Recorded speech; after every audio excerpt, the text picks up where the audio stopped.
Attention, il ne faut pas se tromper de cible, il ne faut pas se tourner vers Internet comme la source de tous les maux.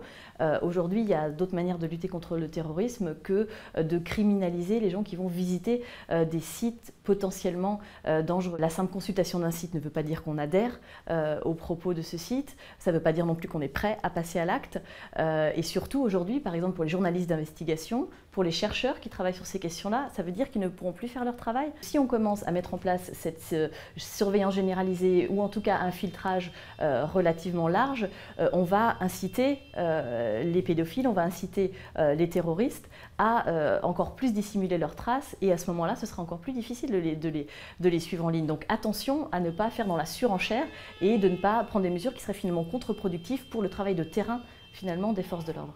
La mise en place d'un filtrage, par exemple, administratif du web, c'est quelque chose qui amène du surblocage, qui amène un ralentissement de la bande passante éventuellement. Et si jamais le gouvernement veut aller encore un peu plus loin et utiliser des méthodes comme le Deep Packet Inspection, le DPI, à ce moment-là, ce sont vraiment des méthodes de surveillance très intrusives des internautes où on peut avoir beaucoup d'informations qui sont détaillées. On n'a pas forcément envie d'arriver à ce niveau de surveillance généralisée pour surveiller quelques individus en particulier.